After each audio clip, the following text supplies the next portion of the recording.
जी, आप लोग सब लोग कल्पना कर रहे हैं कि रघुवंश जी नीतीश कुमार से मिले तो क्या नीतीश हरिवंश जी। कुमार एनडीए में हरिवंश जाने जी। वाले हैं? इसको दूसरी तरफ से क्यों नहीं देखते? ऐसा क्यों नहीं है कि रघुवंश जी कुछ टूक हरिवंश वो जी। लेकर। हरिवंश जी मिले थे जी। अरे sorry sorry sorry, Harivansh ji ये अगर मिले हैं नीतीश कुमार से तो हो सकता है कि कुछ वहां के नेताओं को लेकर यूपीए में जाने वाले हों। इसको दोनों तरफ से देखा जा सकता है। ये क्योंकि हम ये मानते हैं कि जो बड़ा चुंबक होता है, जिसका गुरुत्वाकर्षण ज्यादा होता है, वो खींचता है। आज के तारीख में गुरुत्वाकर्षण शक्ति जो है वो यूपीए के पास है, नंबर एक। नंबर दो, देखिए मैं अपने को बहुत भाग्यशाली समझता हूं राजीव जी कि मैंने मीर जफर और ये जो जयचंद को नहीं देखा था। देखिए तीन उदाहरण देता हूं मैं, तीन उदाहरण, और भारत की जनता ये तीन उदाहरणों को देखे।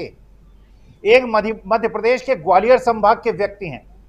राहुल गांधी सबसे ज्यादा विश्वास अगर किसी पे करते थे, राहुल गांधी के घर में किसी भी समय वो अंदर जा सकते थे। वो जो श्रीमंत थे जिन पे राहुल गांधी सबसे ज्यादा विश्वास करते थे, उन्होंने उनको धोखा दिया। स्वामी जी, नाम शरद ले पवार लिया के बारे में कीजिए। सोचिए। नाम ले हैं? लिया कीजिए, अब कौन सा श्रीमंत। अच्छा, दूसरा राजीव जी, शरद पवार ने अजीत पवार को बेटे की तरह पाला है। अगर उनका इतिहास देखिए, अजीत पवार के पिताजी की मृत्यु हो गई थी और शरद पवार ने अजीत पवार को शिक्षा दीक्षा दी, उन्हें राजनीति सिखाई, राजनीति में एस्टेब्लिश किया। ये क्या जयचंद होने का नजरिया नहीं है? और तीसरा उदाहरण देखिए आप, उद्धव ठाकरे ने अगर सबसे ज्यादा किसी पे विश्वास किया, राजीव जी किस पे विश्वास किया? एकनाथ शिंदे पे। और बिल्कुल। एकनाथ शिंदे को उन्होंने कहा, जब उनकी तबीयत खराब थी और उनके गर्दन में एक फोड़ा हो गया था और उसका ऑपरेशन होने वाला था, उद्धव ठाकरे ने अपनी सारी सत्ता और अपनी चाबी जो है एकनाथ शिंदे को दे दी थी। गद्दारी के तीन सबसे बड़े उदाहरण अगर हिंदुस्तान में कोई हैं, दो महाराष्ट्र के हैं और एक मध्य प्रदेश का है। देखिए मैं ये कहता हूं, मेरा अगला जन्म राजीव जी हो अशफाक उल्लाह खां के खानदान में हो, अब्दुल हमीद के खानदान में हो, ब्रिगेडियर उस्मान के खानदान में हो, चंद्रशेखर आजाद के खानदान में हो, भगत सिंह के खानदान में हो, गांधी जी के खानदान में हो, अगला जन्म।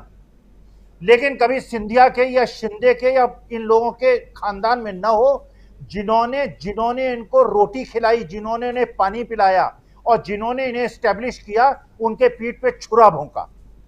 देखिए मैं शिक्षक हूं राजीव जी, अपने शिष्यों को और जनता को यह कहता हूं, किसी की पीठ पे छुरा मत भोंको।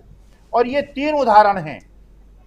भारतीय जनता पार्टी ने केवल एक काम किया है पिछले 9 साल में, गद्दारों को पुरस्कृत किया है, लोगों को पीठ में छुरा भोंकना सिखाया है। और आज जो श्रीमंत की स्थिति है राजीव जी, नोट कर लीजिए, यही एकनाथ शिंदे की होगी और यही अजीत पवार की होगी। महाराष्ट्र में अपोजिशन पूरी तरह से जीतेगा और लालू प्रसाद यादव और नीतीश बाबू जो हैं और सीपीआई एमएल और सीपीएम स्वीप करेगा बिहार। आप देखते जाइएगा, ये इलेक्शन के 2 महीने पहले बड़े बड़े नेता बीजेपी छोड़ेंगे। गद्दारी से वो परेशान हैं, गद्दारों को बीजेपी ले रही है और जिन्होंने 50 साल दरी बिछाई है बीजेपी की, उनको तिरस्कृत कर रही है, उनको छोड़ रही है। जी, छोड़ रही है। लेकिन आप बहुत सही बात और बहुत बड़ी बात आप कह रहे हैं कि ये सब मिलके, यानी जो यूनाइट हो रहा है विपक्ष, ज़रा विपक्ष की यूनिटी को ही आगे बढ़ाते हैं। और प्रशांत टंडन जी, बेंगलुरु में आप बैठक है, पटना में 15 दल थे, बेंगलुरु में और